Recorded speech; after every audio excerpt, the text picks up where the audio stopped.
Stop scrolling. Acon 2025 just happened, and some performances didn't just entertain, they completely dominated the stage.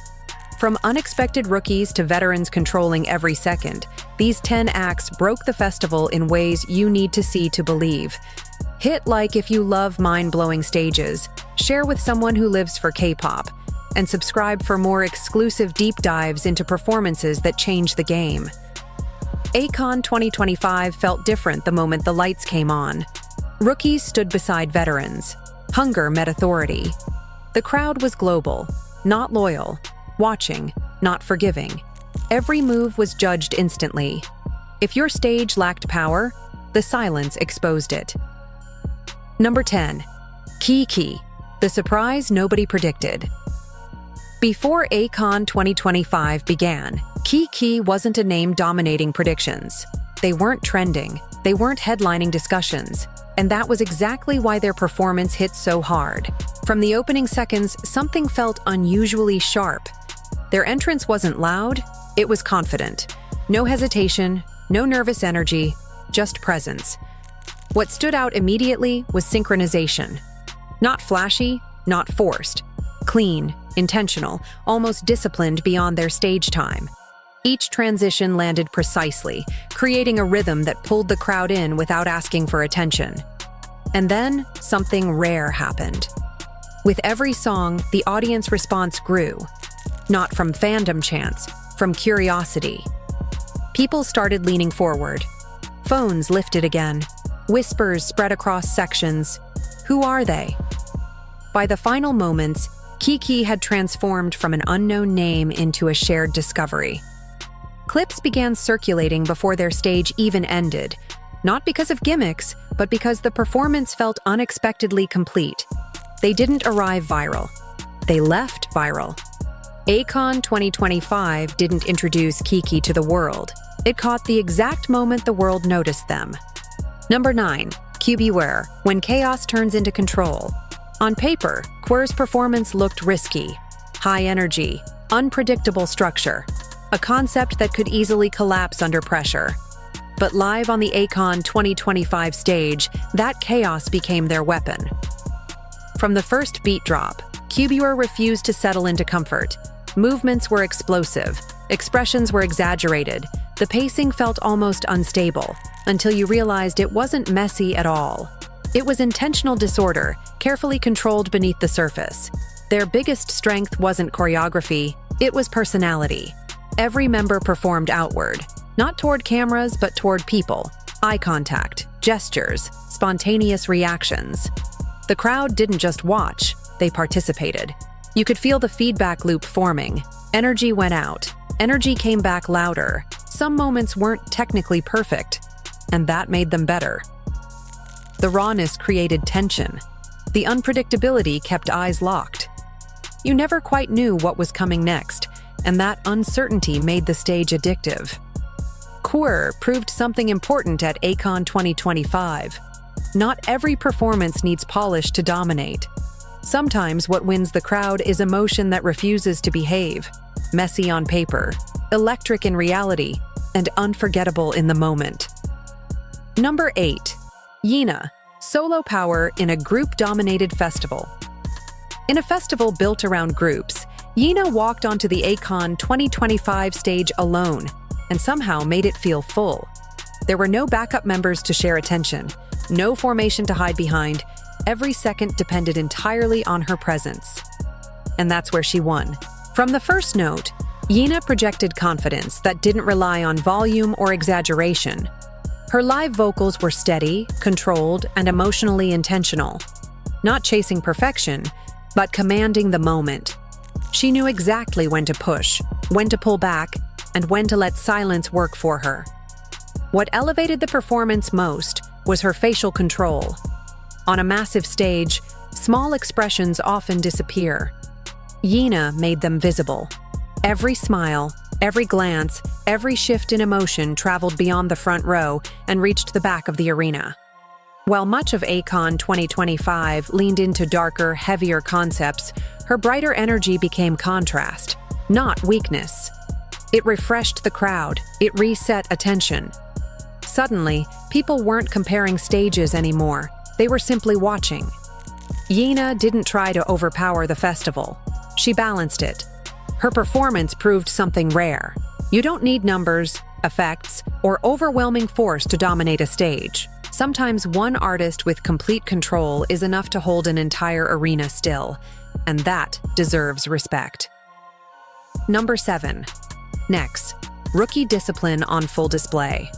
Nexz didn't come to Acon 2025 to experiment. They came prepared. From the moment their performance began, the difference was obvious. Their choreography wasn't just sharp, it was intentional. Every movement served timing, spacing, and flow. Nothing felt decorative. Nothing was wasted. Transitions were where Nexz quietly impressed the most. Between formations, between songs, between tempo changes, there was no hesitation, no confusion. The performance moved like a single system rather than individual parts. Stamina played a major role. As the set progressed, many rookie stages typically lose clarity. Nexz didn't. Energy remained consistent. Footwork stayed clean. Upper body control never collapsed under fatigue. It felt less like a debut-era performance and more like watching a group trained for long tours. Emotionally, their stage wasn't designed to overwhelm yet, and that honesty worked in their favor. They weren't trying to force connection. They were showing readiness. That's what made it impressive. Because while some performances rely on excitement, Nexz relied on structure. They didn't dominate through chaos or hype. They dominated through discipline. And at Acon 2025, that level of preparation was quietly intimidating. Number 6. Xikers. When performance turns physical. When Xikers took the Acon 2025 stage, the energy didn't rise. It collided. Their choreography wasn't designed to look clean first. It was designed to hit. Every movement carried force, sharp drops, explosive footwork, full body momentum that made the performance feel physical even from a distance. This wasn't choreography meant to be admired quietly. It demanded reaction. What separated Xikers was their refusal to play safe. There were no moments of recovery built in, no comfortable pacing. Each section pushed forward harder than the last, creating the sense that the stage itself was being tested. Watching them felt less like viewing a performance and more like witnessing endurance under pressure. Then came the crowd interaction. Call and response moments weren't inserted politely, they were shouted into existence. The audience didn't respond because they were asked to. They responded because the energy left them no choice. You could see it happening in real time. Hands rising, voices growing louder, the arena syncing with the rhythm of the stage. Xikers weren't singing to the crowd, they were battling the crowd and pulling them into the fight. By the end, it didn't feel like a song had finished. It felt like a release of adrenaline. And that kind of performance doesn't fade quickly. Number 5. Kiss of Life. Confidence beyond their years. Kiss of Life stepped onto the Acon 2025 stage with something many groups spend years trying to develop. Comfort. There was no visible tension, no overperforming, no urgency to prove themselves. Instead, their presence felt calm, almost effortless. And that calm became power. Their stage aura leaned mature without being forced. Movements were controlled, expressions intentional, and transitions smooth enough to make the performance breathe. They didn't rush moments. They trusted them. Crowd interaction came naturally. Smiles weren't rehearsed. Gestures weren't exaggerated. When they acknowledged the audience, it felt conversational, like performers who understood exactly how much attention they already held. What truly elevated the performance was awareness. They knew where the cameras were. They knew when to play wide and when to pull focus inward. Every close-up felt earned, not hunted, and perhaps most importantly, their confidence never crossed into overcompensation. They didn't try to dominate aggressively. They attracted attention instead, a quieter, more dangerous kind of control. Watching them, it became clear. They didn't look like rookies trying to survive a major festival. They looked like artists who knew they belonged there. and that realization shifted the entire energy of the night. Number 4. Kickflip, the moment the crowd snapped awake. Kickflip didn't enter the stage, they exploded onto it. The arena was humming with anticipation, but the moment the lights hit, everything changed. Their opening beat dropped like a punch, and the audience responded instinctively. Hands shooting up, voices rising, energy spiking in seconds. Choreography wasn't just precise, it was punctuated for impact. Sharp drops, angled formations, and sudden freezes created moments that demanded attention. Every motion carried narrative weight. Each step told part of a story the audience could feel, even if they didn't fully understand it yet. And the visual elements amplified it. Lighting cuts and stage angles weren't background. They were characters in the performance, enhancing every movement, highlighting every pose. The storytelling became immersive, pulling spectators into a kinetic experience rather than just a show. Social media reacted instantly. Clips were shared before the performance ended. Screenshots, short videos, and reactions flooded timelines. People weren't just watching. They were reliving the shock moment again and again.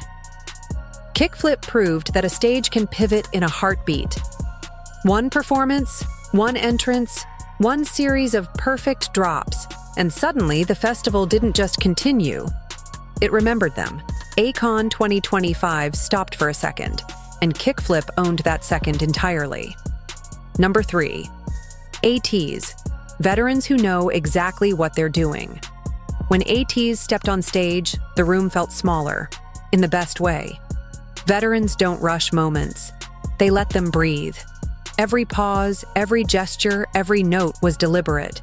The kind of stage command only comes from years of repetition, experience, and understanding crowd psychology.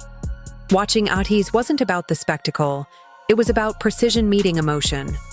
Their performance carried a narrative arc. Peaks and valleys were built intentionally, allowing the audience to ride the tension rather than be overwhelmed by it. Every explosive section hit harder because the calm before it was carefully measured. Every quiet moment demanded attention because it was contrasted against controlled bursts of intensity. Crowd domination was effortless. They didn't need flashy gimmicks or over-exaggerated hype. Eyes followed them because the performance itself drew you in. Fans, casual viewers, and critics alike were all witnesses to timing so flawless it felt choreographed for human instinct rather than just rehearsed for effect. Ateez demonstrated something subtle but powerful. Authority isn't loud. It doesn't scream. It commands. By the end, the audience wasn't just impressed. It was in awe. Experience, patience, and artistry made this performance not just memorable, but untouchable. Number 2. AHOF, the dark horse that changed the conversation. AHOF entered the stage quietly, almost unassumingly. No flashy props, no pre-show hype. But by the first note, the arena shifted. Their performance relied on emotional tension, not volume. Every movement, every expression was carefully measured to tell a story. The music didn't just play, it resonated, weaving a narrative that the audience could feel physically. In moments of quiet, the crowd leaned in. Phones were lowered. Conversations paused. Silence became part of the performance. It was rare to see a festival stage, often dominated by spectacle, yield to stillness. Yet AHOF commanded it naturally. Their artistry wasn't about overt showmanship. It was about creating connection without forcing it, letting the story breathe and allowing each audience member to interpret the emotion personally. By the final chord, whispers had spread across the arena. "Did you see that?" Clips circulated instantly, not for flashy choreography, but for the raw impact. People discussed the weight of the moment even after leaving. AHOF proved that dominance doesn't always roar. Sometimes it pauses. Sometimes it lingers. And sometimes, a quiet stage can rewrite how a festival is remembered. This was one of those rare performances. Unpredictable. Still, unforgettable. Number 1. SB19. When the festival stopped, SB19 didn't enter the Acon 2025 stage to perform. They entered to own it. From the first beat, their presence was total. Every movement precise, every note live and controlled, every glance and gesture commanding attention. There were no gaps for the audience to drift. Eyes stayed locked, energy fixed. The arena wasn't just watching, it was responding, collectively, instinctively. The group's stagecraft reflected global-level professionalism. Vocals soared without strain. Choreography flowed without friction. Even in moments of high intensity, the energy never broke.